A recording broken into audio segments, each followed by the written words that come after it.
his Gmail. So we will wait for him, and then I haven't heard from anyone else, but that will give us a quorum.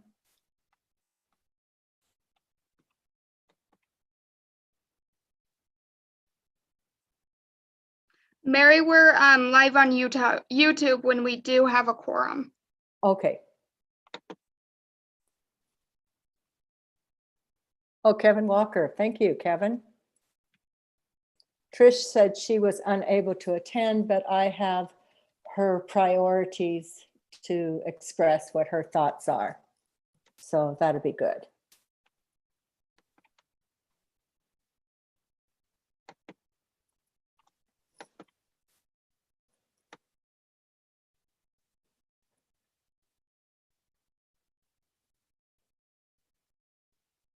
Hello, Christina. Hello. Hi. Sorry, I'm a little late. Yes, we're waiting. Gabriel couldn't get into his county email, so we're sending the Zoom information to his Gmail so that he can join us. And when he's here, we will have a quorum and we can start. So does everyone had a chance to look at how we were going to move forward today? First, talk about TRT reform, then ATVs, Book Cliff, and whether or not we want to do public lands. Should we hire a lobbyist? And then other considerations.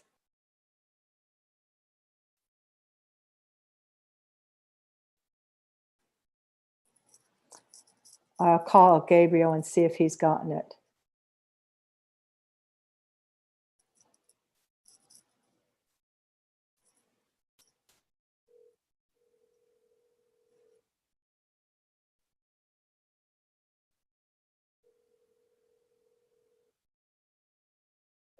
Did you get the Gmail invite? Mallory said she was sending it to you. I did. Yep, I'm just getting on now. Okay, then we'll have a quorum. We'll start the minute I see you. Bye.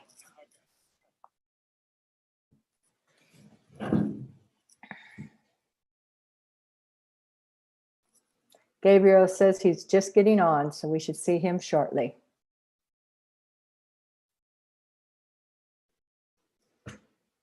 How have you been, Evan? Good. I've been good, thanks. Staying Yeah. safe? Trying to, yep. Yeah. Got out for a big bike ride this weekend, so that was good. Good, good. I took a nice bike ride yesterday. It was lovely. Oh, I did a lap in the new pocket park over there. The How Bill was Gross- it? It was good, yeah. Sure looks better than that sheet grass. It was actually really crowded when I was there, so I just kind of did one lap and moved on. They're always crowded when it first starts, and then it's, you know. Of course, that one over there on Fifth West is it seems to be people are always on that. Yeah.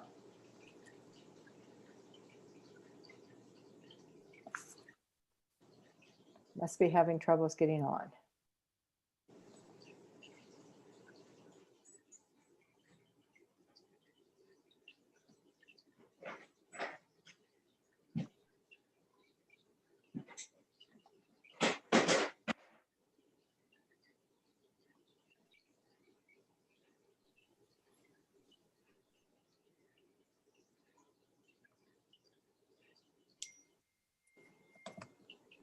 I got a text message from Gabriel. Maybe he's having troubles. Maybe we should just have him. It would just be another minute.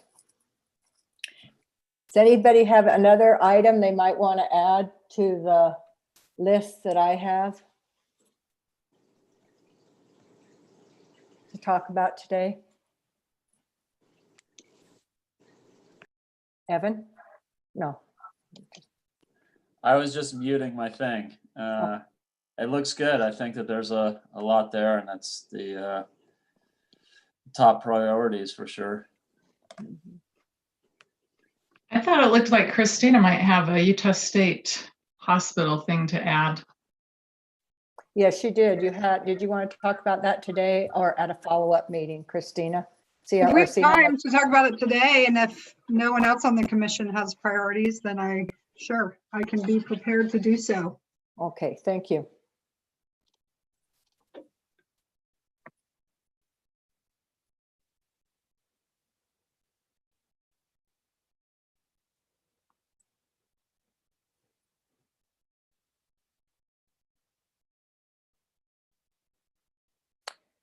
Technology is great when it works.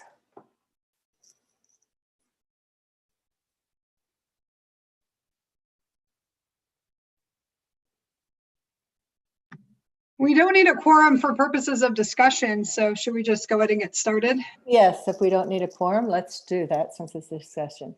Okay, we can start YouTube. It is 1:08, Monday, November 16th, 2020. I am opening this Grand County Commission special meeting workshop. The first item of business is calling to order. Present are Jacques Hadler, Mary McGann, Evan Clapper, Christina Sloan, Jaylyn Hawks, Kevin Walker, Quinn Hall, Mallory Nassau, Chris Baird. Do you say it Kima? Is that how, Kima Johnson? Kima, yeah, thank you. Thank you. Kima Johnson and Gabriel Wojtek should be joining us momentarily. We do not have any presentations. The first item I wanted to discuss was TRT reform. Chris Baird, do you want to start this conversation off with kind of a history and what we tried to do last year? Yeah, can you hear me? Yes, I can. I'm on my phone, so You don't yeah. get to see- If you remember last year, Representative started off with a pretty decent proposal to increase the split for mitigation by about 10%. So right, you know, the way that TRT works is a portion of it can be spent on mitigating the impacts of TRT, and then the remainder,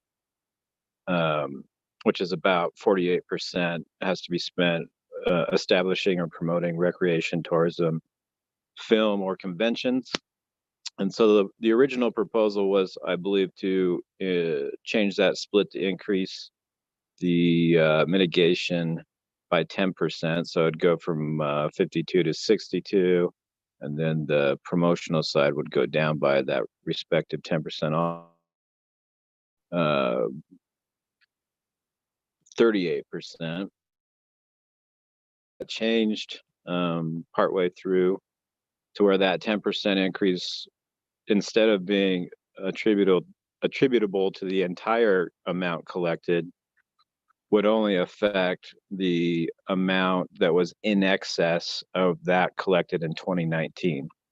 And so that's a pretty tiny portion over time. And since COVID has hit, it's nothing actually for this year, because we probably are not going to obviously see TRT collections in excess of 2019's levels for sure, and maybe not for 2020 as well. And so, you know, it depends on growth, but even with solid growth, the way the legislation, a significant effect from that, you know, for a long time. And so that's part of the strategy, I think, for working with the legislature, is to try to get a more meaningful split for mitigation, at least the option to do so locally. I think a lot of the other counties was that they felt that they wanted to continue to put all of their or most of their TRT toward promotion. And that's fine. You know, I say that's good. There's no requirement that you do anything otherwise. So what we'd be asking for is just the works for them, we do if it works for us, etc. The other concept that I brought up several times in the past is also trying to open up the allowable uses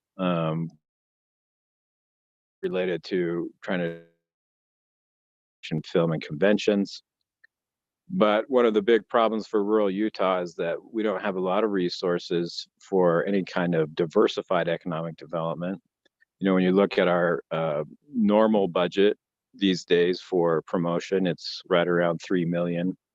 And the money that we get from the state through business expansion, retention, EDC, et cetera, oftentimes amounts to less than 100,000. So, the amount of resources we have to help diversify the economy is very trivial as compared with the resources we have for promoting tourism. I think everybody, feels like we're there when it comes to tourism, but pretty far off with regard to a diversified economy. So another lobbying the legislature is to open up the use of that promotional side of the money to allow for more diversified economic development than just simply tourism, recreation, film, and conventions. And to me, it makes a lot of sense. The TRT is collected, tourism taxes are largely collected from restaurants, hotels, and car rentals. And if you actually do research in diversified economies, 40% at least of hotel stays are business related, not hospitality and leisure. And so there is a substantive portion of TRT that would be generated from diversified business as well as tourism. Anyway, that's my spiel on that. Anybody have any questions or comments? I have a couple, but I'll let Kevin go first. Kevin, go ahead, ask your question. You're muted. These newfangled technology things. So I know in the past there'd been some discussion about also making a distinction about the population of counties, which could be either by classes, something that would apply just to 4th, 5th, and 6th class counties, or ratio of TRT revenue to population. And I guess the advantage of doing that would be that it would mainly affect Grand and Garfield counties if you do it that way, and it would leave the ski resorts in Park City, those sorts of things alone. So the idea would be just craft a proposal that benefits us and has fewer opponents because it's not going to make much of a change outside of 1 or 2 rural counties. So I guess my question for Chris is, has that been pushed hard at the legislature and people rejected it, or is that worth pursuing this year or what? No, that's how it's been working. The most recent TRT legislation that's passed, I think, only affected 4th, 5th, and 6th class counties, and so that's already generally the way that it's proposed when it's brought up. And I think the problems that we're dealing with, there are probably some other areas that are 4th, 5th, or 6th class that could hit our issue, where we have a mature tourism economy, but an immature diversified economy. A lot of our other rural neighbors don't really have a mature tourism economy, and so they're not necessarily have the same interests as we do. But it has been restricted and proposed to be restricted to smaller class counties already, and so that's been a part of the conversation. But I guess one of the things is that we could restrict by class, which would affect a bunch of small counties. But if instead you just said, once promotional spending exceeds $100 per resident per year, or whatever the number is, that you could, if you crafted that language, it would affect pretty much only Grand and Garfield counties, I think. Yeah, I mean, it'd be good to present. And so, I mean, the lobbying that happens against these types of reforms are heavy on private sector profits, and so those kind of arguments should weigh in heavily, I would think, but they don't oftentimes. And so, but any kind of formula like that could be useful if it were taken seriously. But like I said, when you get to the crux of the lobbying efforts that work against these kinds of reforms, those factors don't play as prominently as you think they should.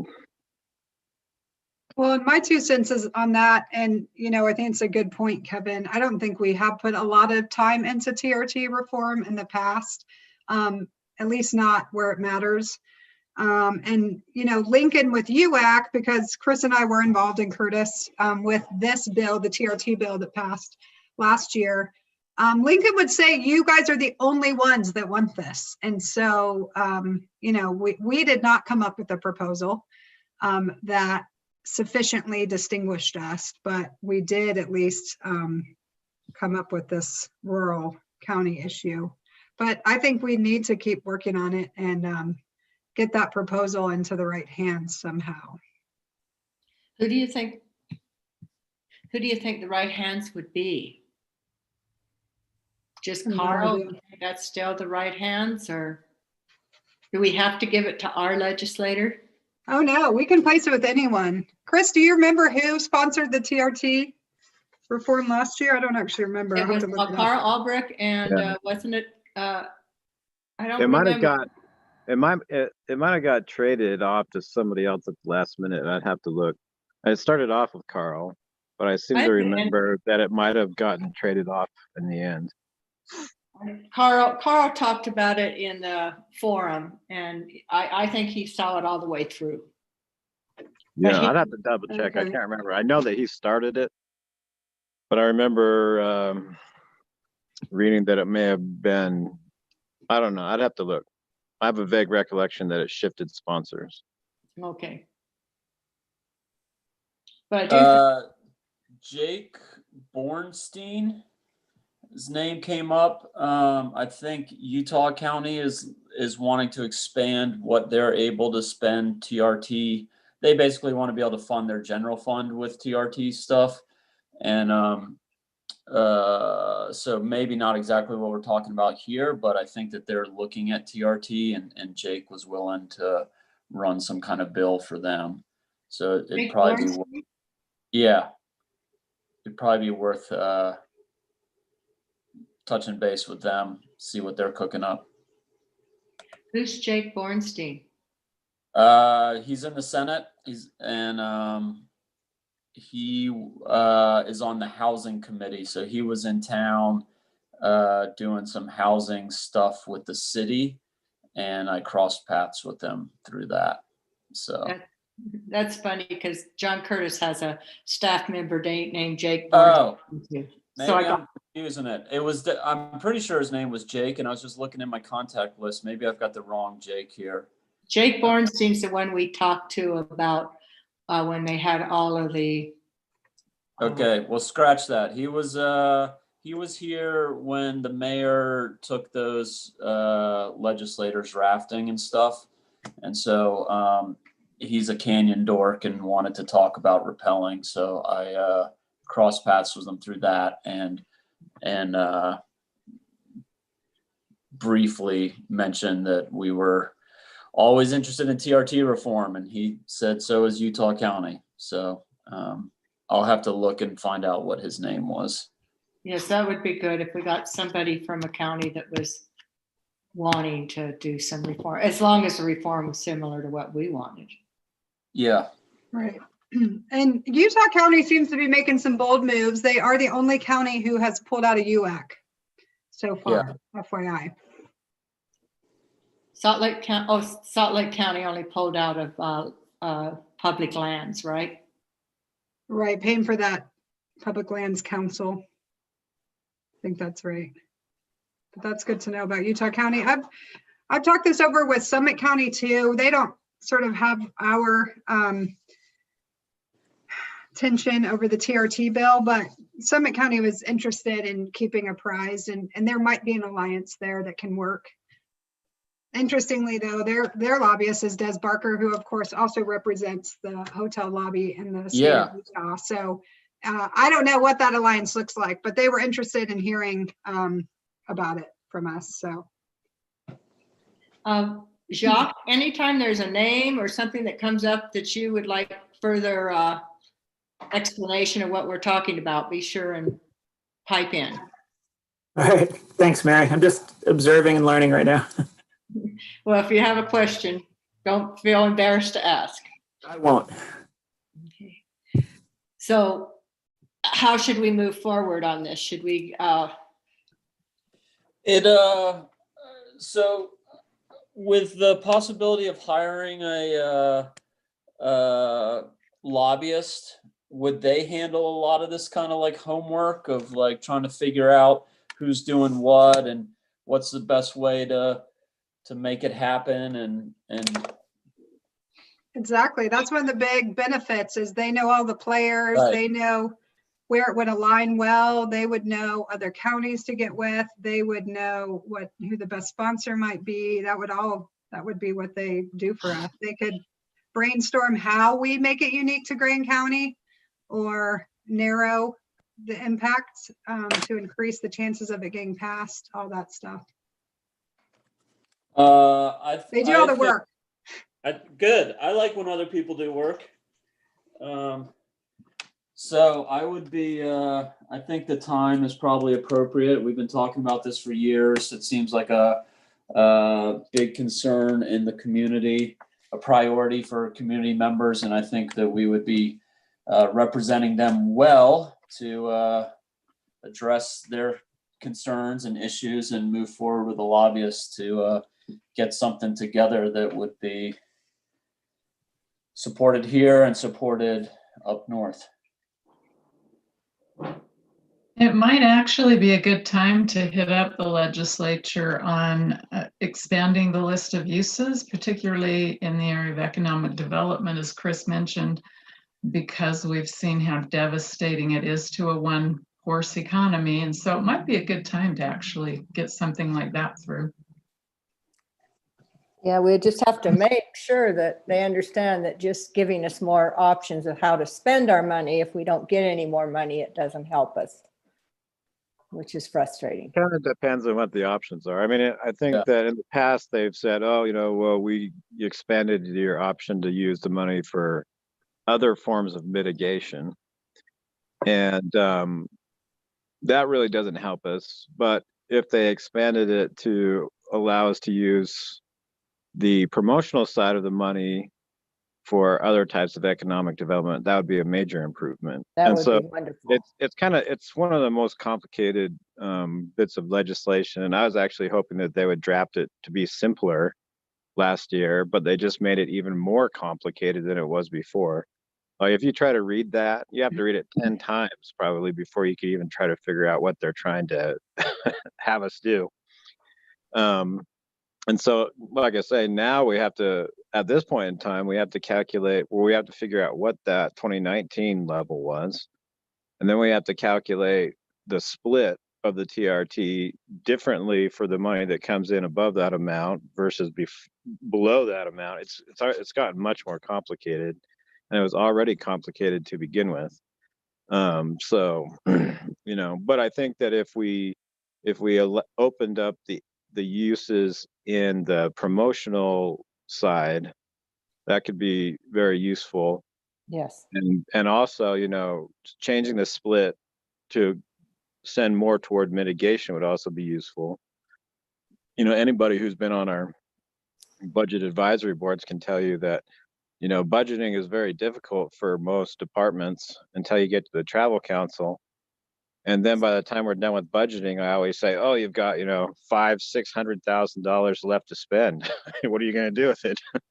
And so it's almost like a exercise in trying to figure out what to do with all that money. And it's not unusual in the past that they wouldn't spend all their money. So, I mean, obviously this year, but, it's there's a certain amount of money that's needed to certainly keep things rolling, but I feel like we're well in excess of that at this point. And we, after the COVID closures ended, we had very limited advertising happening, and saw some of our biggest visitation numbers ever, with one of our lowest TRT promotional budgets ever, at least for a long time. So, it's getting a little silly, I'd have to say, the split for us anyway. And I understand that there's probably a lot of other counties that are not in our shoes, but it's gotten to the point where, you know, our general fund is starving, and the TRT promotional budget, you know, it's hard to even figure out how to spend all that money. So Well, Chris, and on that point, the statute doesn't require we spend it. And so we can save more, especially in hopes that we can get some TRT reform done so that we'll have. Yeah, more I mean, money. as long as it's retroactive. I mean, generally speaking, we have to, you know, categorize the money for the year that it was collected for, and unless the legislation, you know, changed and then freed up how we can spend the reserve also. So that'd be something to keep in mind with Well, I regard. guess there's just not that specificity in the statute as it's written now. They might write it in to restrict our use in the future, but it's not written that way now. You mean the reserve? Yeah, the reserve. Right. I mean, TRT reserve and in section 2A TRT money. Yeah, so I mean, I don't know. I guess I've always interpreted that if the travel council put money into their fund balance, that it'd have to be spent according to the statute that governs how that side of the money is spent. It seemed like maybe there's a loophole, but I don't know. so one Kevin, loophole you would be have- if the future spending is very liberal, then we could just fund future travel council out of the reserve that we collected in past years. And if we had that much freedom. I do want to make the point that we did discuss with UAC, and we only focused our TRT efforts with UAC last year, the expanding the uses, and that was a hell no from the hotel lobby. So they were extremely powerful in killing that. So it seems like an easy thing to do to expand the uses, and it went nowhere. So keeping that in mind. Oh yeah, but like I said, I don't know how much the pitch was made to expand the use for alternative forms of economic development. Because I think don't think that was- when they Right. hear the word expanding uses, they're thinking of, you know, expanding it into domains that don't contribute to, you know, hotel visitation.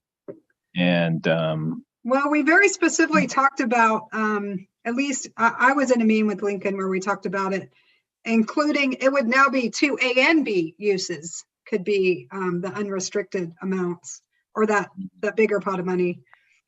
And that was a no. So that would be the you know, constructing and maintaining tourism assets, recreation assets. And that was a no. And to me, that doesn't feel threatening to the tourism economy, but apparently it was. Now, all we did was go through UAC. I think a private lobbyist is so crucial to actually making this happen. And I can't say, I don't feel like Lincoln is an advocate for Grand County at all. So I can't say where those conversations went outside the meetings I was in. The meeting I went and met with Albrecht, Watkin, and Hinkins, I would say Lincoln was almost lobbying with them rather than me. So he was more afraid of me hurting I don't know what he was. He was not forthcoming, let's put it that way. I was very disappointed. So should we move on? So do we have a path forward with this? We all want to focus on this, agreed? yeah, I think so. What I'd suggest, if, you know, is come up with some concepts that we'd want to lobby for. And there could be, you know, a few. And then if we do end up with a lobbyist, then we can communicate those. And if not, then we'll push them ourselves. But, you know, I can come up with some options. And if anybody else has any recommendations, you know, we can compile them. Okay. Do we want Chris, to? maybe you have this left over from previous years, but I think also just some talking points about, you know, why we need this extra flexibility, like, you know, just all the expenses we incur because of visitation and, you know, already have a mature. I mean, I think there are things you've been saying this meeting, but to have those, just like a 1 or 2 page summary of those that we could all look at, I think would be helpful. And the fact that social media has changed the advertising game, we just don't need it anymore. Social media does it all for you. Yeah, they like, the Travel Council does not advertise Power Dam. And look how well known it is. So, okay. So Chris, you're going to start the process of kind of writing something up, it sounds like. Then should we just communicate with that through email? Yeah, or at some point, we could,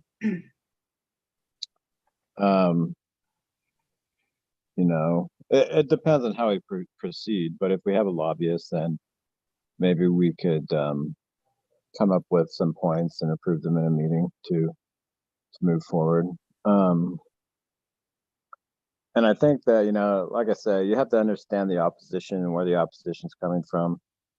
And, like I say, a lot of it is profit margins, in the hoteliering industry. And so I don't know if you want to just run head wall into that, or you want to try to, devise a strategy that relieve some of those concerns. I don't know. I mean, there's a strategy about it, and we've, discussed all the reasons why we need TRT reform a million times over, and I can send all that to Lincoln, et cetera. But when it really boils down to is a kind of a different issue, and if we want to make progress, you're going to have to play according to the issues that are going to be on display up on the Hill, which is that it could be detrimental to the private sector interests. And so that's where you want to try to really work to relieve those concerns. Okay. Thank you. Do other council members feel like we're comfortable to move to the next topic? Yeah, I mean, I think we had a thing later about hiring a lobbyist, and We could move that up. I talked about that being the first thing on the agenda, and I've also talked about it being the last thing, but yeah, I mean, I don't know if how to shop for a lobbyist. I don't know if we want to get Des Barker right out of the get-go. He seems to be the guy that's making all the moves on TRT. We can't, Des Barker has a clear conflict of interest. That's not going to work. Damn it. I thought money talked.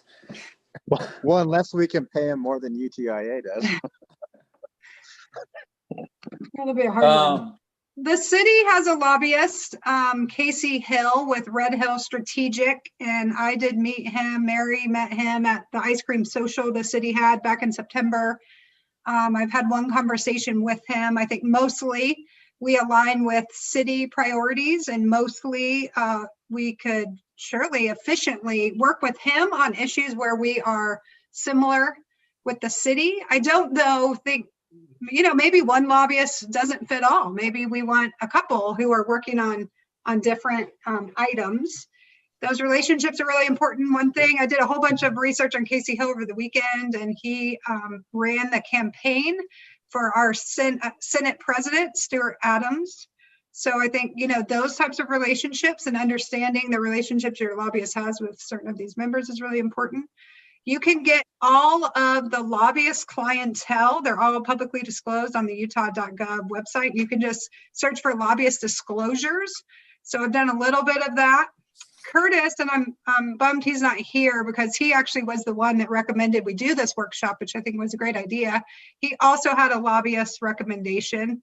So I can get you guys a little bit of information on potential lobbyists. Certainly, if y'all know people, bring them to the table as well. I think that HEV stuff is a really good piece to fit with Casey Hill, because I believe, and we need to get with the city, but I believe the city's already working with him on those issues. Yeah, maybe if we could get like a short list, and I mean, I don't know, is it the kind of thing where we'd like interview them? Do we need to set up a date where it's like, yo, we're gonna throw a bunch of money at a lobbyist? Is it you? And I mean, it's a competitive job, right? I mean, wouldn't they want to convince us that they're the best for us?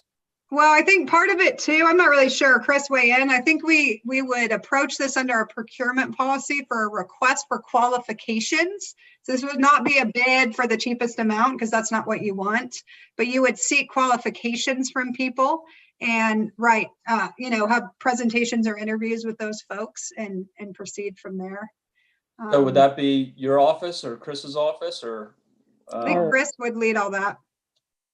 Yeah, that's about right. I mean, under our current purchasing policy, we would need to do some kind of competitive process, and so request for qualifications makes sense, and then whoever you would select who would have the best qualifications, then you would begin to draft some kind of agreement. And is there like how to get the word out there that we're looking for this, or is this like, I don't know. I don't know, but that's something that we could figure out. But So yeah, I think you Bob, you have a circulated to Facebook your group? short list. yeah, and so I Yeah. did talk with Casey. So I've proposed a $50,000 lobbying budget. My proposal is to spend that on private lobbyists, maybe plural. We decide that later. This would be in addition to UAC fees.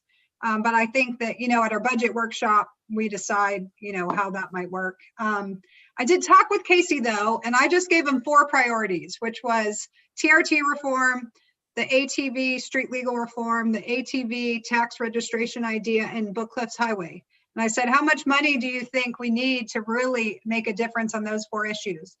And he said 40 to 50,000. He also told me that Salt Lake City, he has a $40,000-ish contract with the city. He has a $40-ish thousand contract with Salt Lake County. He has a 6-figure contract with Salt Lake City.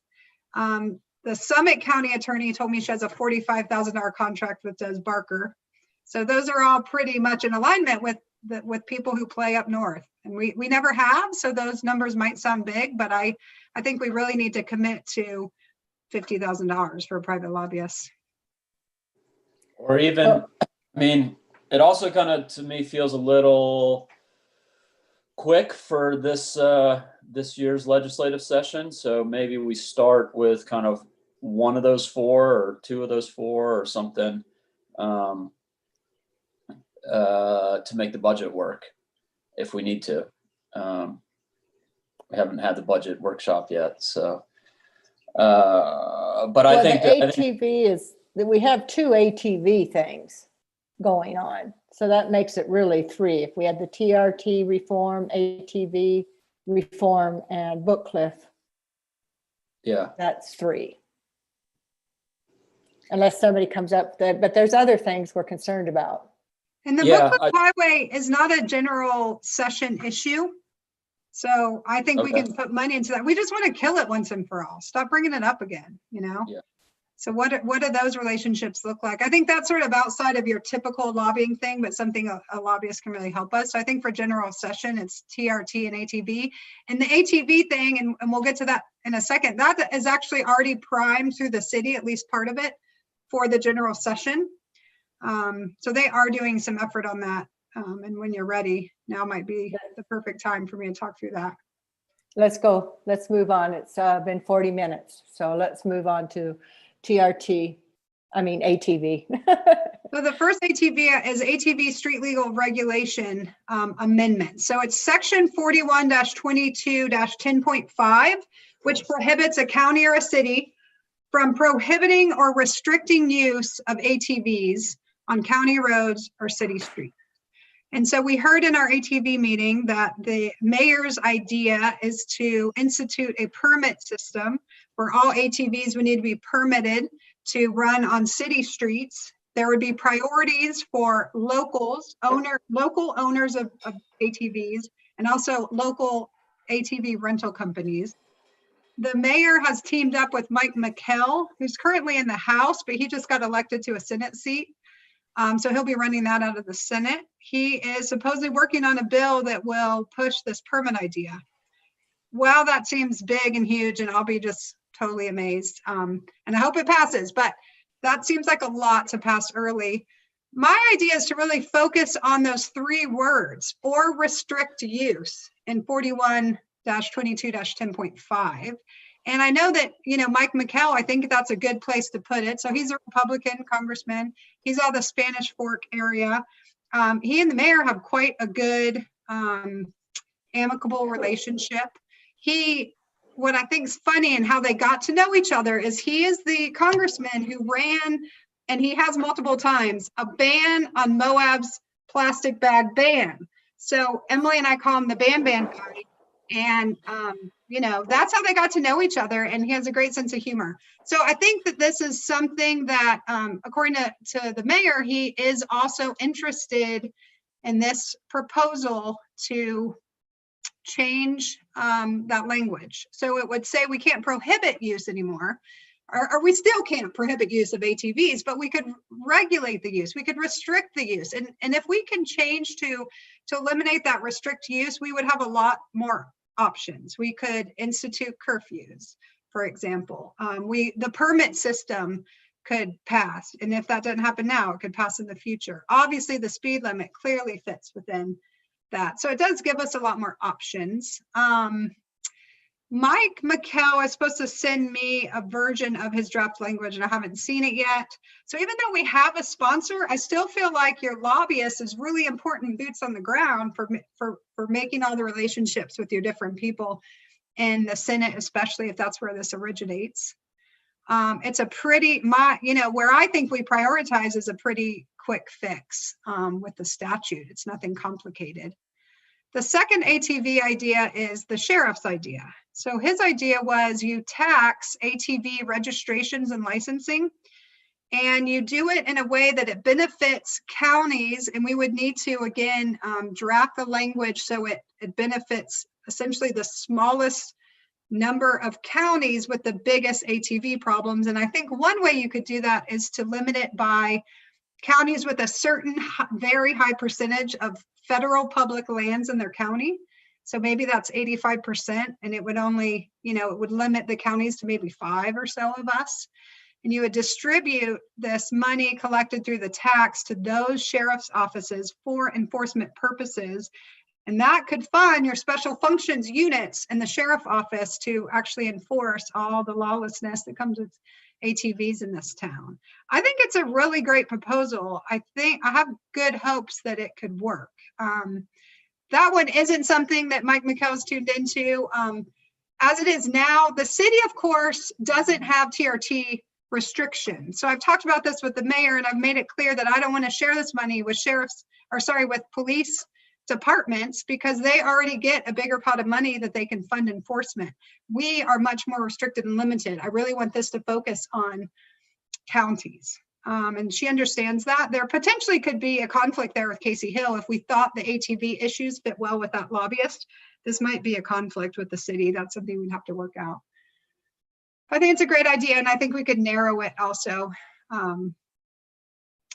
That's all I got on those. Unless you I guys know that there are a lot of states that allow ATVs, UTVs on the roads, but we are the only state out of, I think there's 33 to 35 states that allow it, but we're the only state that does not allow municipalities and counties to do any type of ordinance management of them. So it might be interesting to look at what other states are doing and how their law is written differently than ours, so that we could just take that language and have that put into our law, our bill, the Utah, so that it just gives us, and Noel is gone. And he's the one that really pushed this legislation. So maybe I will see if I can find a way to get that information for us, to see how the laws are different, because I think that might make it easier to come up with something. Say, look what they do in Colorado, look what they do in Wyoming, look what they do here.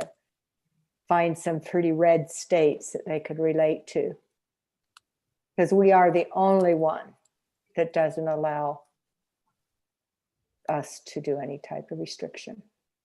That's great. The sheriff also knew, apparently there's a city in California where there's a lot of ATV use, and he was going to reach out to the sheriff of that county to find out what does their regulatory scheme look like over there.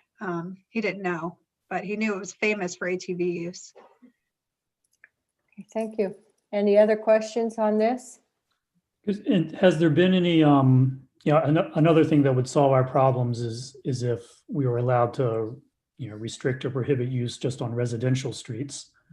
Right. Which we know is almost all our streets, but I think just sounds a lot better.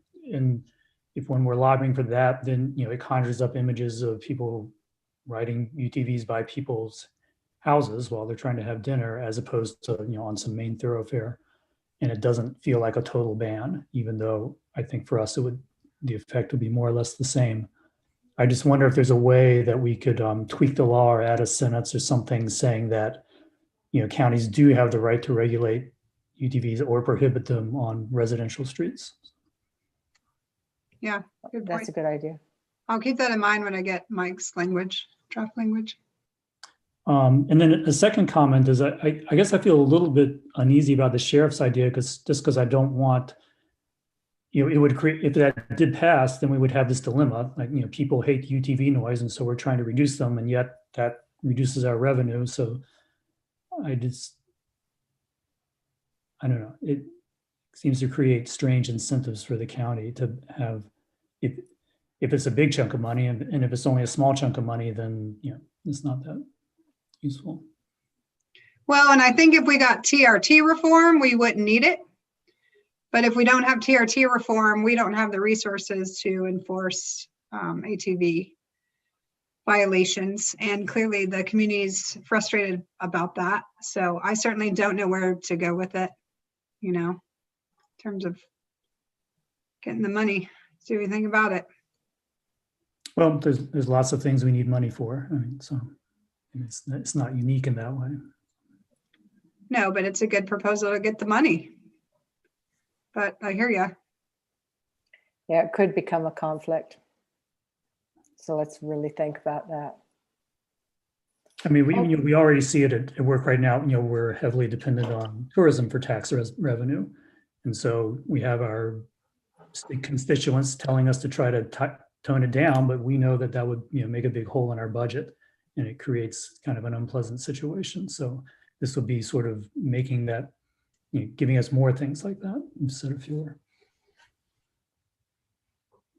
Mm-hmm.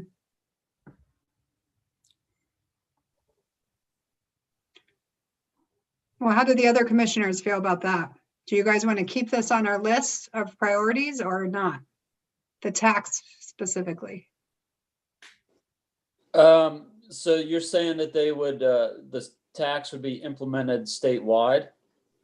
Yeah, It would be drawn so it only affects a small number of counties, right? Because based on percentage of public lands. it would be taxed on all ATV registrations and licenses, and it would be paid to us, these rural Southeast Utah counties.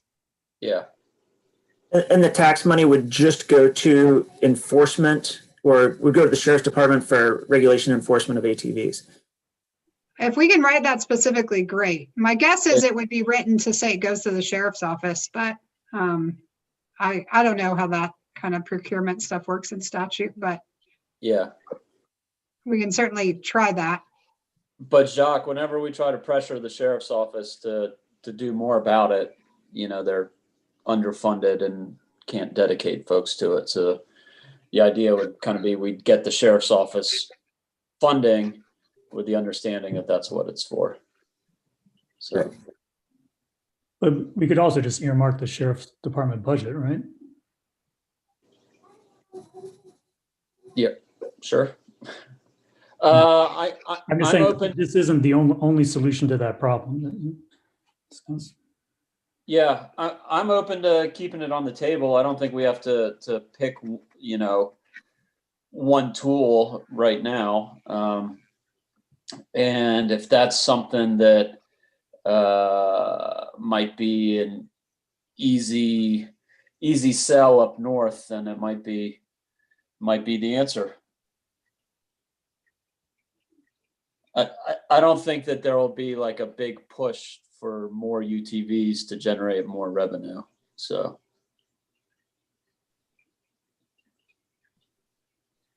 Okay. Oh, I would say that feels to me like a sort of a better than nothing type of option. But Yeah. for me, certainly not. With the conflicts, the potential conflicts that have already been stated, certainly not, wouldn't be the preference. So it's, I guess I just have a little bit of it's unclear to me how much those two things can be pursued simultaneously in a way that, gives credence to the preferable option.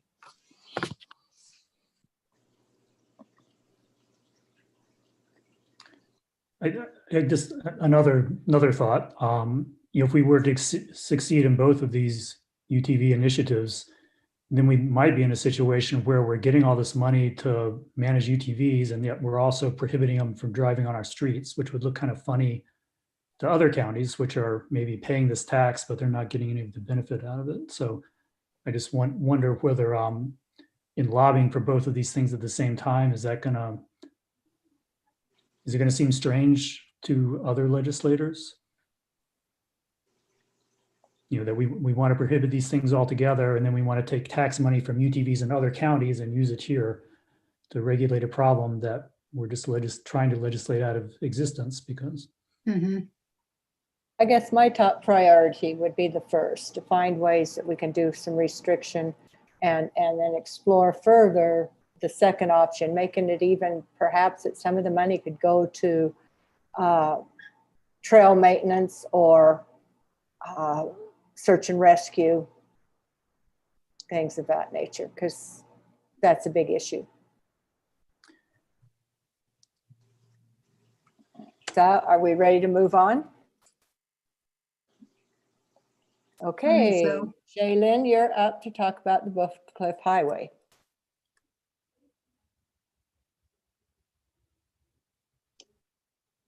Okay. Well, I feel like we talk about this all the time, but that's probably a skewed view.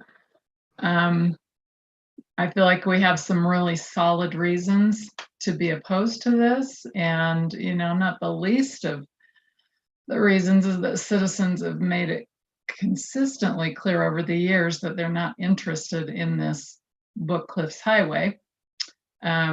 Paving a road that would have significant impact on the wildlife corridors, paving a road that would have very little effect on tourism, as the 7-County Infrastructure Coalition says it will, it wouldn't. And paving a road that's not needed and in fact has a very good alternatives to get to the Uinta Basin. So if it is indeed a tourism road, we've got other good alternatives, and in some cases better alternatives.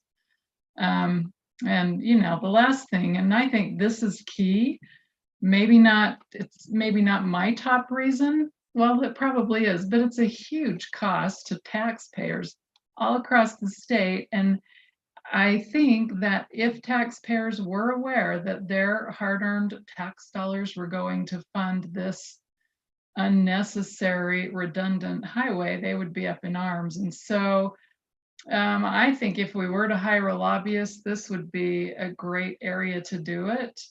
But more than that, I wish that there were a plan that we could get massive numbers of citizens from across the state letting their legislative representatives know that they don't want their hard-earned tax dollars spent on this inappropriate and inefficient road.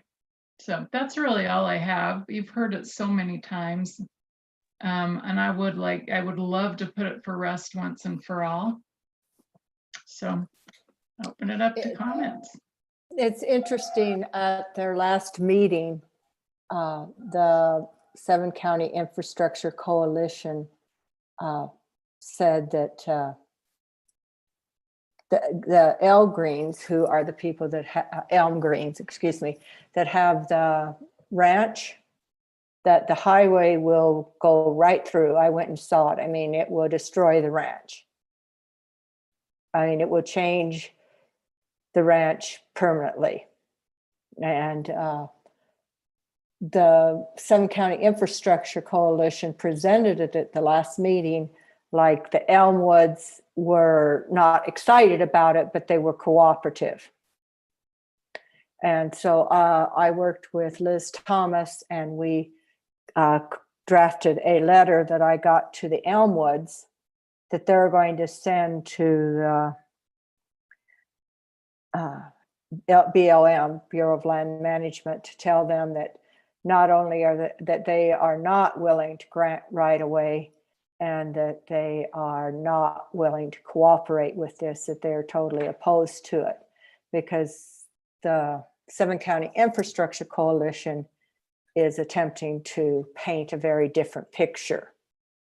And my fear is that they're going to approach, I don't think they can get any more money from CIB.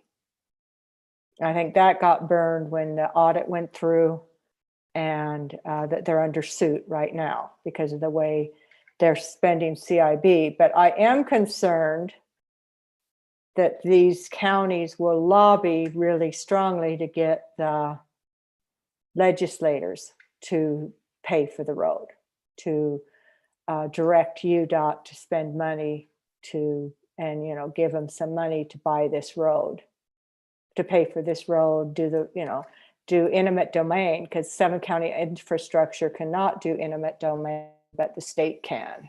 Is that my understanding anyway? Am I right, Christina?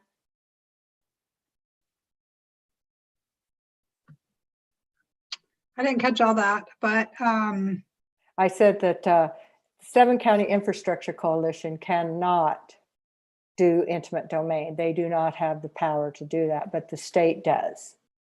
Is that correct? the state definitely does, and I do not believe that, that infrastructure coalition does. I can't imagine the state doing that, but.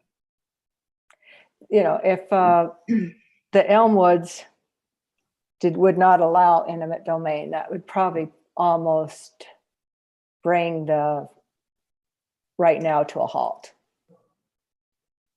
according to Nicole. So we'll have to see how that goes. But, you know, this letter will give them, you know, the physical evidence to say, we don't want this. And thank you for meeting with them, because Mrs. Elmwood had some questions for me and I called her back, and you happened to be there at the time I called back. So she said, we're meeting with Mary right now. And that was news to me, and I was very happy to know that you were there helping them. Well, I wanted to go see what they were talking about, and I'm very glad I did, because, well, you know where I live on Hillside, the 4-way freeway, the highway that they're talking about developing would be as close to their house as Hillside is to mine. We're not talking a half an acre way. We're talking right next to their doorstep. And it would go straight through their property, cutting it in half. It would change the feel of that area tremendously. And they're very, you know, maybe next spring, if anybody wants to go up, I'd be happy to take them up. They're very gracious. And it would be just a tragedy. There's petroglyphs around there that are just almost as nice as Sago Canyons. And I'm sure if you rode the horses and such up those canyons, you would find petroglyphs and pictographs that are as amazing as Sago Canyons. So yeah, so I think it's something that I don't know how we can find out what Sarah Stock listens to all the 7-County Infrastructure Coalition meetings, but I'm sure they're doing a lot of things outside of the meeting. And they pay, let me see, how much money do they pay?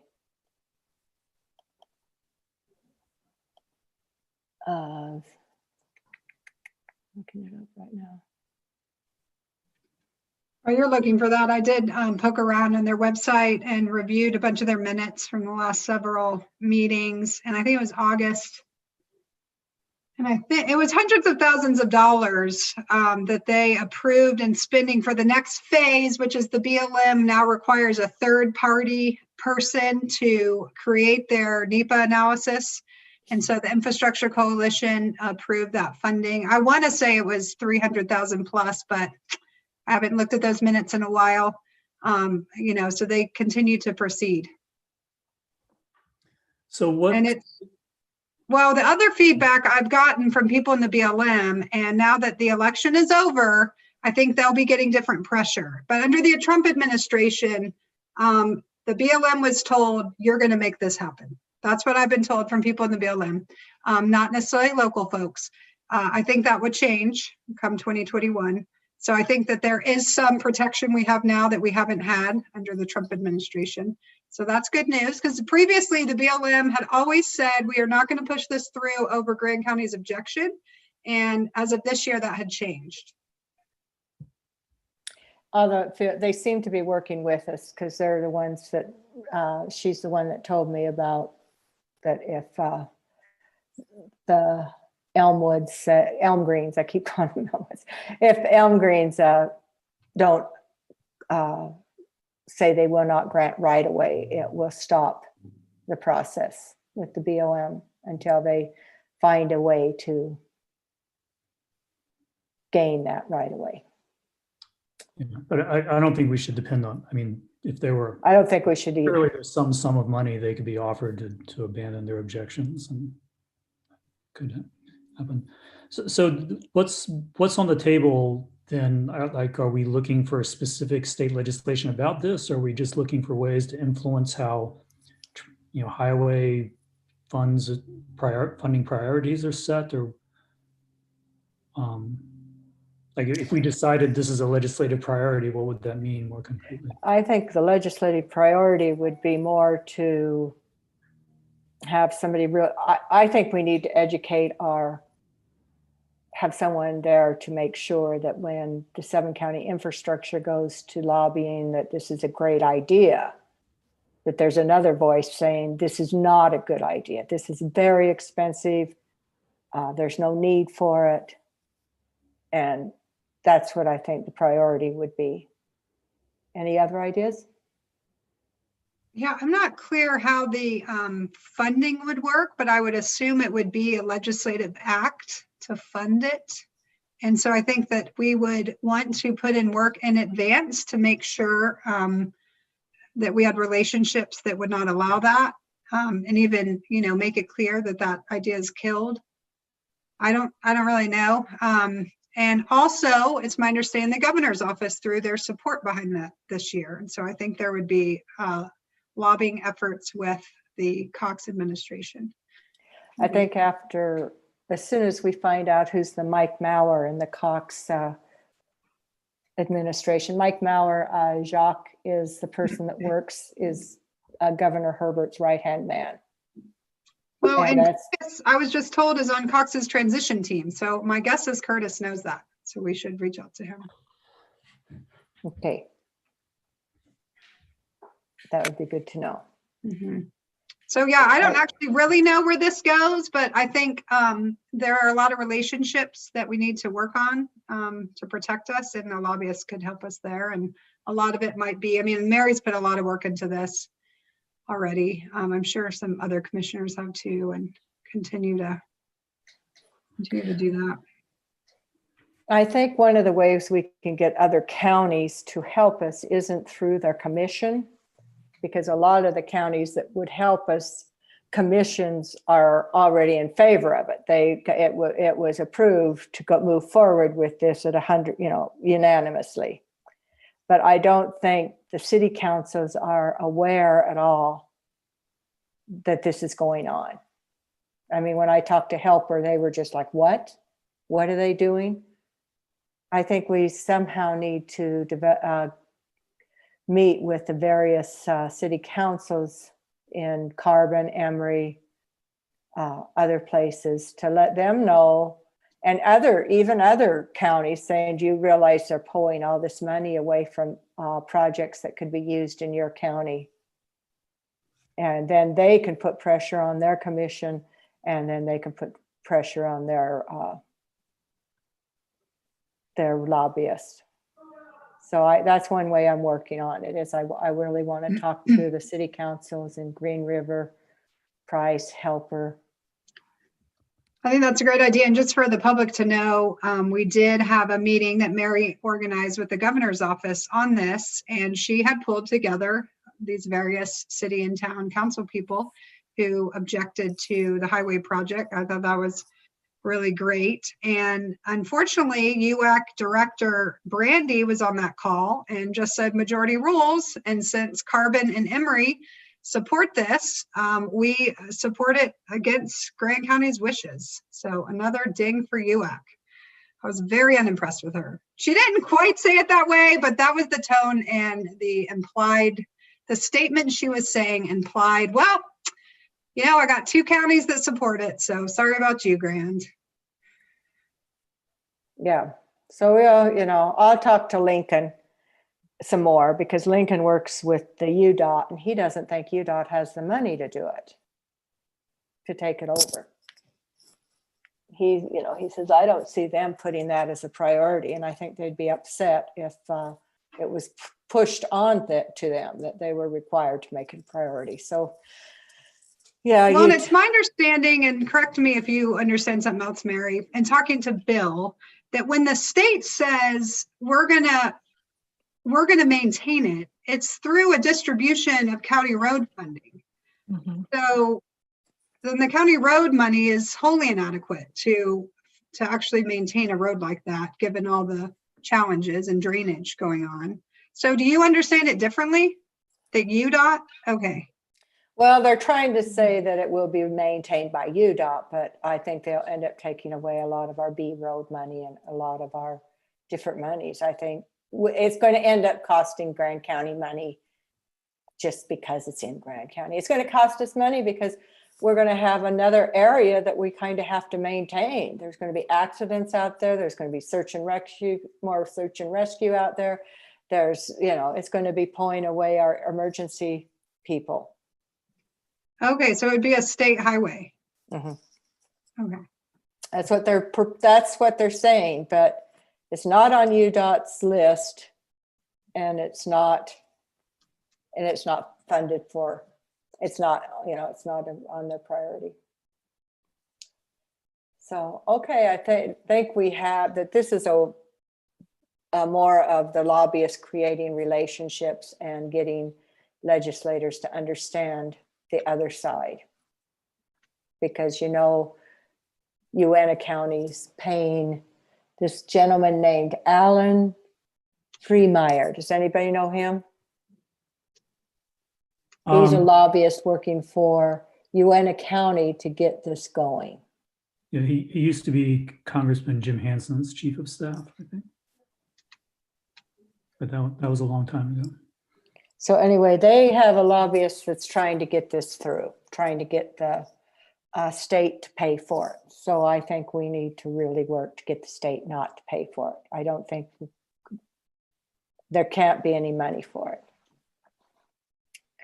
So are we completed with that discussion? Our third item was,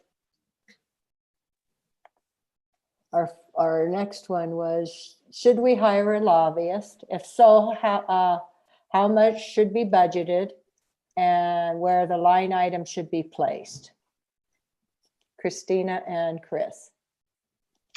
Well, we have budgeted 50,000, and that was based on my conversation with Casey Hill, only one conversation. I certainly would rather budget for an amount we feel is sufficient and have money left over in that line item than budget too little. And that is in line with those amounts I told you that these other counties and cities have been paying, and that's in addition to their UAC funds and their League of City and Town funds. It is in your discretionary funding line item of the commission, and that's where Chris put it, where he thought was best. And that's all I know on that. I think too, you know, I think it's sufficient to say, yeah, nods forward on that, and we could talk about it more maybe in the budget workshop is the better place. I'm not really sure. Chris, what do you think on all that? It would have to be paid for with unrestricted general fund money. So it just has to be in the general fund somewhere. Doesn't really matter where. So it's more a matter of how much.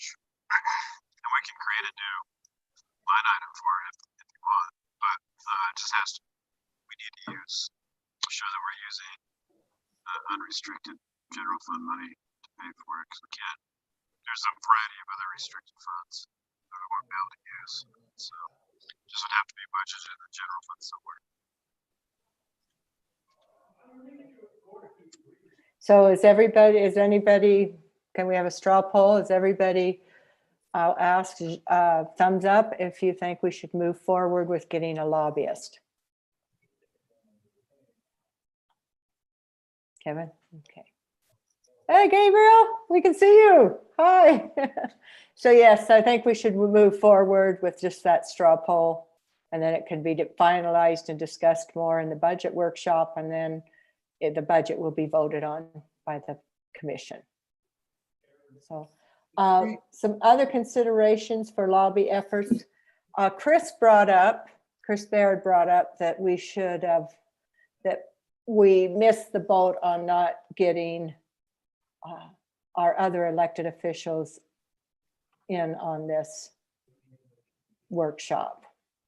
So I was thinking that we should probably organize something. Wouldn't have to have a quorum of council people, but we should organize something with the other elected officials to find out, because sometimes their eyes are on something that we don't have, that we're not seeing, to see if there's any other priorities in the county that we would want a lobbyist, or even ourselves, because we have a lot of calling and sending emails on we can do a lot to get something passed or killed. But so I proposed in an email, I don't have that email up, is that we organize a workshop with the other elected officials for either right before Thanksgiving or right after, once we kind of solidify what the county's priorities are. I believe we should have a Zoom meeting with our three state legislators, Watkins, Hinkins, and Albrecht, to talk to them about what our concerns are and how we want them to help us. That was my thoughts for future considerations. How does the rest of the council and Christina and Chris feel about that? I think it's a great idea. I do think maybe as a first step with the other electeds is to ask them if they have other items, other priorities. And then Okay. if there are, then we could set up a meeting. Or ask them to send us what their priorities are. Yeah. And I That do might be think, easier. and talking about like a UAC withdrawal, I think UAC does provide a lot of support to a lot of our other elected office positions. They're not great on the general policy that Grand County wants, but for example, I think Chris Kaufman really gets a lot of support out of UAC, and it'd be interesting to hear from our other electeds on. And I know the sheriff gets a lot, the sheriff's department, Chris Kaufman's. I think our assessors get a lot, and Diana, I don't, Quinn is so new on it, but Diana used to get a lot of help through UAC. So yeah, I'll weigh in and say that our office,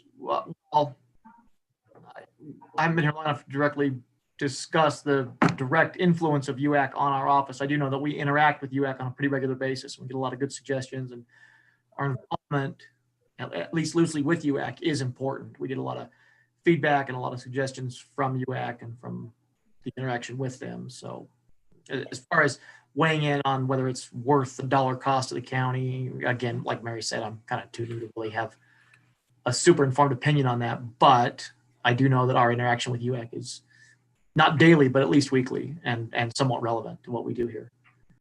So that's one reason, like in the past, when we've gotten mad at UAC and thought about pulling out, then we find out that they might not be help for the county commission, but they're valuable for the rest of our departments. So pulling out is, I don't think would be, I think it would create hard feelings and wouldn't be beneficial.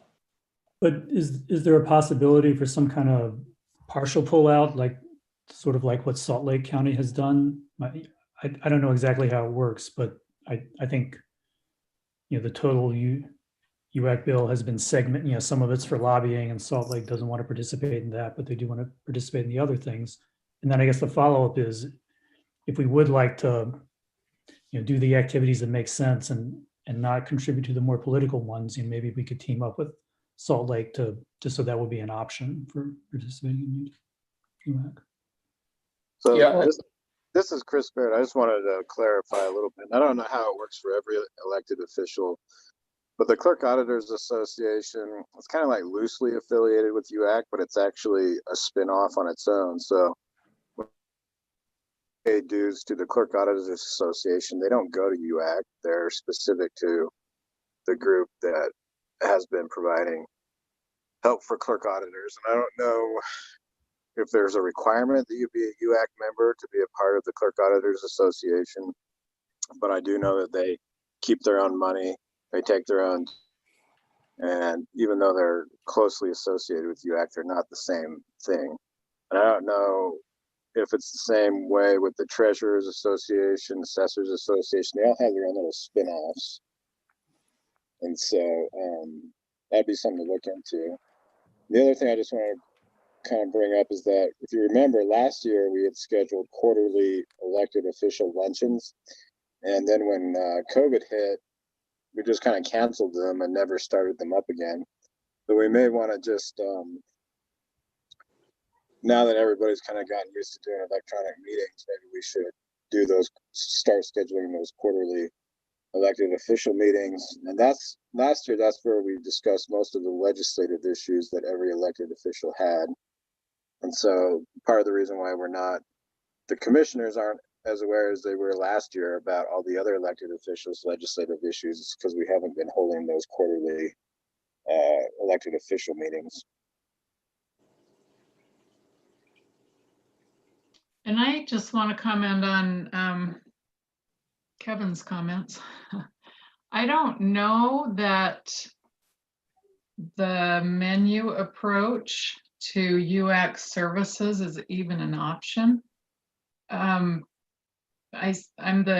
Right now I'm the representative to the UAC board for Grand County, and the last vote that they took, which I voted against, was to roll all of the fees into one. So it's not an option to just do everything else with them except the public lands, for instance. So I don't know if it's an option to even select what we want to do.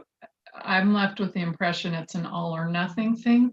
Now that might be negotiable, but as the vote was taken to roll those fees in, it left me with the impression that it is not an option. And that's a recent change, Jalen? Like it was an option? That's been, yeah, at their meeting, I think they had a meeting in October, maybe. That was, they had in-person attendees. I attended virtually. And just as a note, they had lots of commissioners in one room sitting right next to each other with no masks. So I'm glad I did not go to that meeting. But yeah, that was a vote taken then. They discussed it at the meeting before, and they voted on it at the UAC convention. So the only Management meeting, I don't know what it was, but it was one of their regular meetings. It was in the Heber Valley. I think it was at the Homestead. So yeah, the only separate billing that UAC would send out was for the public lands attorney. So they had one fee, the general fee, and then they had another fee for the public lands attorney. And so as far as I know, those are the only two bills that ever, or invoices that ever went out. And so they combined those two. But before that, there was no a la carte type of, parting out. It was just you were either a member or you weren't. And there was no kind of agreement that I was aware of for the public lands attorney. They just would send those invoices out. But it's the same problem that, that we have in a lot of cases where Grand County takes a different position than most other counties. And so the public lands attorney sometimes was helpful to us, but most of the time probably The opposite. not aligned with Grand County's politics.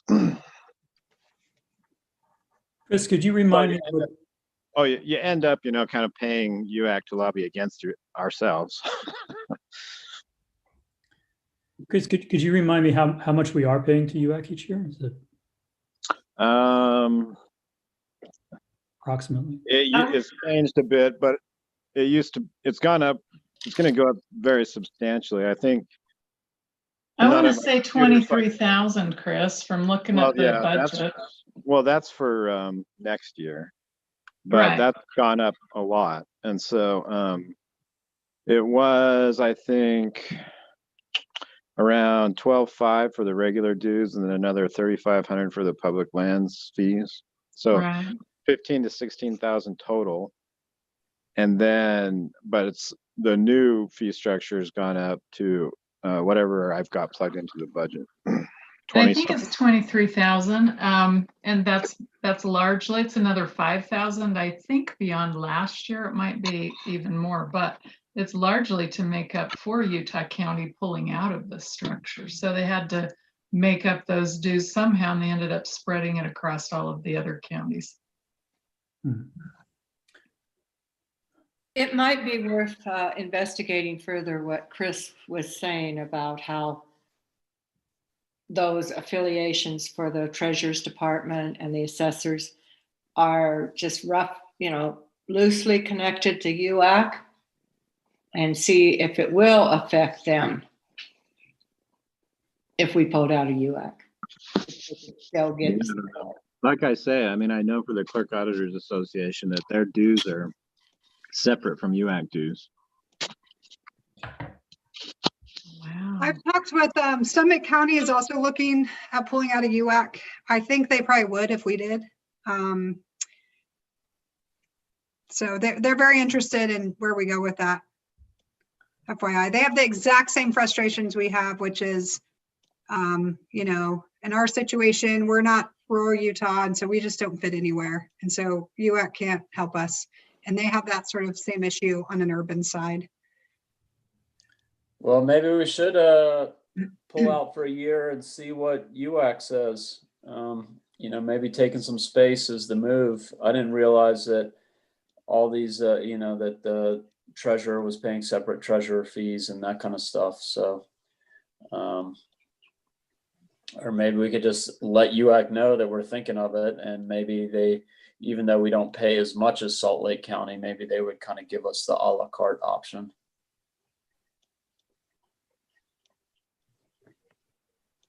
Maybe we should talk to Summit County and, say that these two counties are considering pulling out.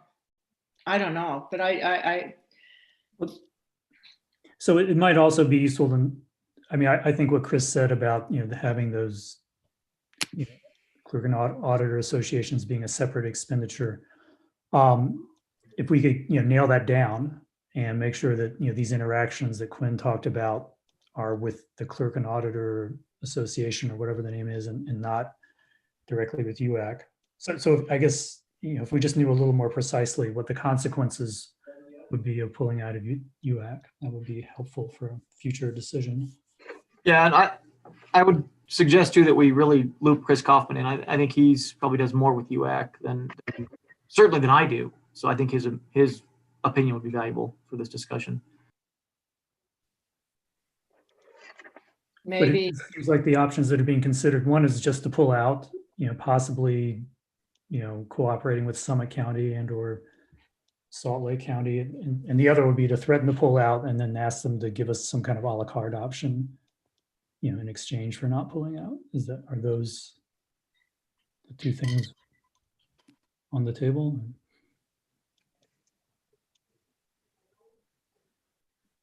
You do feel like a square peg trying to fit into a round hole, or vice versa, anytime you go to those meetings. It's very uncomfortable.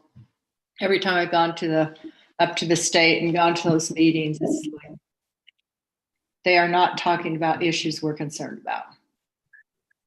So tomorrow at our budget workshop, I will be looking for direction on which subscriptions and memberships the commissioners want to move forward with. I mean, it's not really a real action item per se, but it's, you know, be what I use to produce the budget that we're going to send to public hearing. So I think we should, you know, continue this discussion tomorrow. Okay. But maybe in the meantime, we can try to find out, you know, if these side shoot associations are contingent upon being a UAC member, or if you can be a member without being a UAC member. And I don't know if all the other associations are the same as the clerk auditors or not. So that would be something to find out. But yeah, I mean, it's a tough decision to make because we're not really getting our money's worth the same way that a lot of other counties are, just simply because we don't have the same positions on most of the issues, and majority rules, and so we lose almost every time.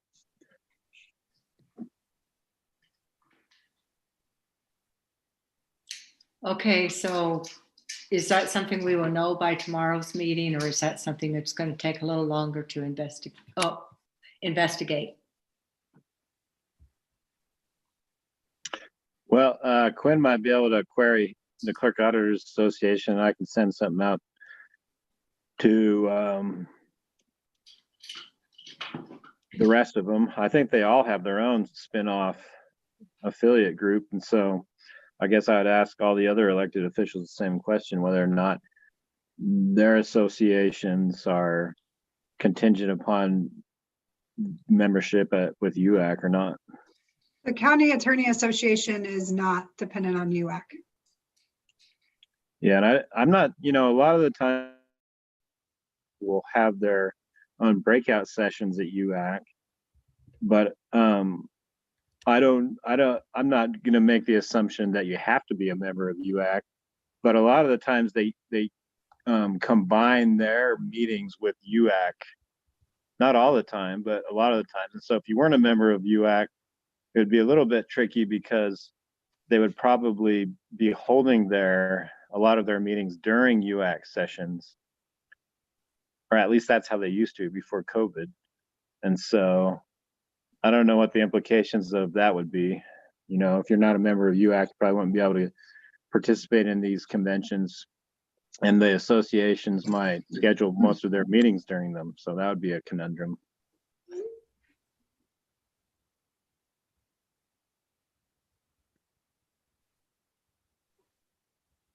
But I can send out an email and try to find out more. I don't know the answers. I don't know how soon we'd get them, but there'd probably be considerable resistance from the sheriff, the treasurer, the assessor, and the recorder, I'd assume. Okay. And maybe they get a lot more out of it does, and that makes it worth staying involved. Yeah, I want to make sure whatever we decide that we are really aware of how it's going to affect our employees. But it's, Okay. you know, it's gone up quite a bit in price, and there may be room to negotiate. I don't know. We could try if the commission wants to try to negotiate a lower price. Maybe you would go for it, and maybe they'd just say, "See ya." I don't know. Don't know until you try. I think they're with Utah County going out.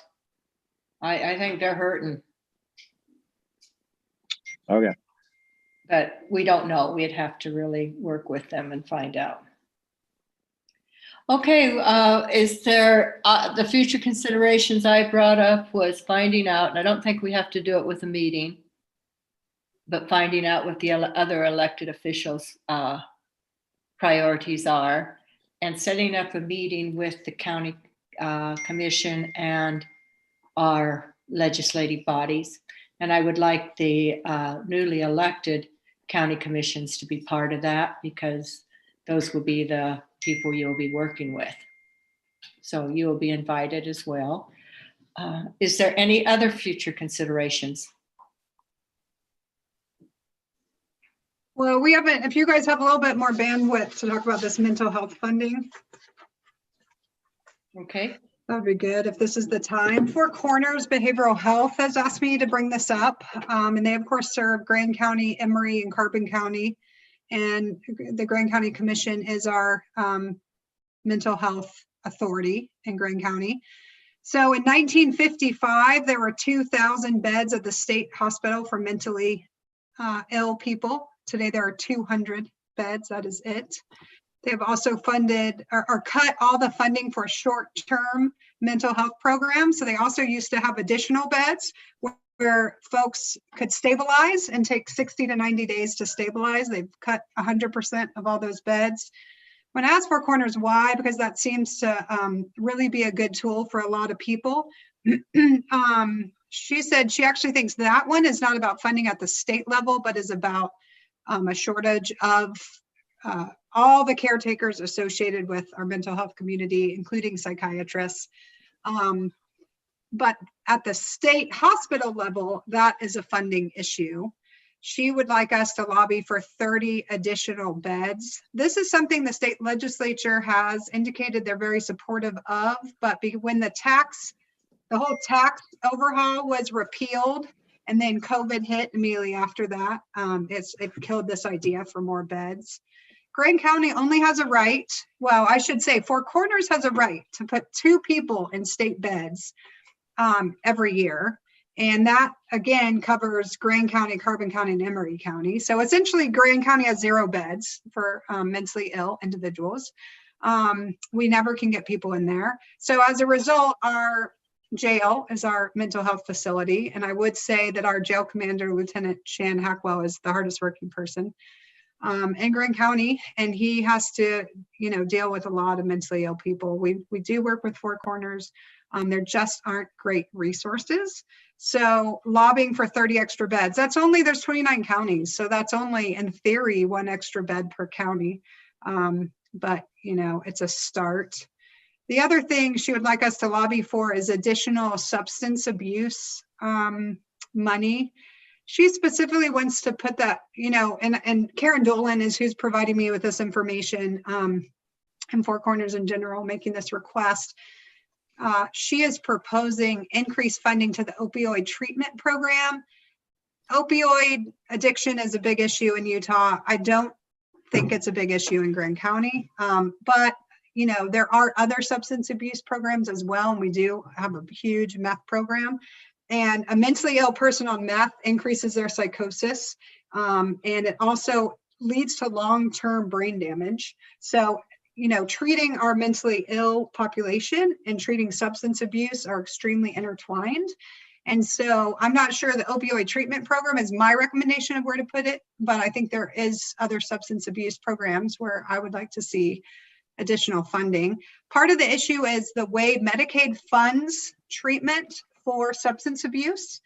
And so she says the place to put the lobbying money is to increase the funding, the Medicaid funding per day for substance abuse programs. So right now they're at about $5 per day. And she wants to see this up to $16 per day, which is still super low, but she says that is more in line with a cost where the program could succeed.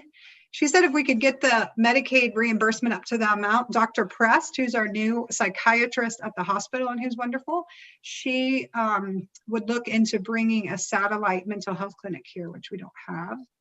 Also you'll see this tomorrow in the budget, and people who are on the budget advisory board already know, but Dr. Prest is working with the jail. And so for the first time ever, we're going to have a little baby substance abuse program in the jail. We think we can get a lot more done than we have historically for $10,000 with Dr. Prest. So that's the budget request you're going to see for the jail tomorrow. But we need a lot more than that. And I think both of these funding priorities would really help alleviate some of the pressure in the jail, because mentally ill people, they don't belong in jail. It doesn't help serve them. It certainly doesn't lead to long-term care or change behavior over time. And I did send you guys some more information in a sheet that Karen sent me. And I just sent that an hour or so before the workshop. So check that out when you get a chance. Yeah, I was looking at it. It's a big deal. Yes, it Big is. deal, but it's something, we definitely need more money at the state level. So once again, this is something that our lobbyists could help us with. Yeah. So it looks like through this meeting, we have come up with some decisions. I think that's a priority. But like Evan says, we have to probably keep our priorities around 3. And that would put it at 4.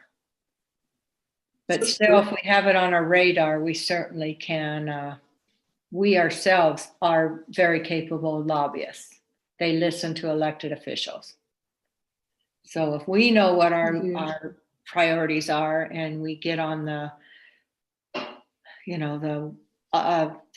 LE.Utah and follow these bills, and especially if we can deal with them when they're in committee, if we can find out when they're in the committee, that's really helpful. And I'm hoping with COVID, they're going to change their rules as far as who can talk in the committees. Because in prior years, you had to talk in person, which is a real disadvantage to us, which is, I think we could almost sue them for it, because they give you, I think they have to give you 48 hours. And a lot of times they would put the 48 hour at like 10 o'clock at night where you don't see it. And so to get to that meeting is really, really difficult and very difficult. And so and they won't let you call in, because I've tried to do that. They won't let you call in, but maybe with COVID and this, they're going to change those rules. And that might even something that we need to really work on, that you are at a big disadvantage to the counties that are up in the Wasatch Front area in lobbying. They can be there. If you live in Tooele and you hear there's going to be a bill that you need to be at committee to talk for or against, you can get there, but that's a lot different, especially in January and February when the roads can be very dangerous between here and there. So that's a sidebar, but That's a great point. I think too, if we create a list, we should assign commissioners, and maybe more than one, to each item. And those commissioners can be watching these issues in committee. The interim committees are already meeting. So there's actually one that later this week on mental health that Karen and I have been watching. And it is overwhelming. Legislative session, if you haven't been through it, is completely overwhelming. So I think if there's a way we can efficiently parse out who's watching what and reporting back, that'd be really helpful, because I don't feel like we've done that much in the past. Maybe I'm missing something, but I've been working with the League of Women Voters to try to become more efficient. Following the legislative body is very difficult. So it would be nice to divide up and say, I'm going to follow these bills, you're going to follow these bills, I'm going to follow these bills.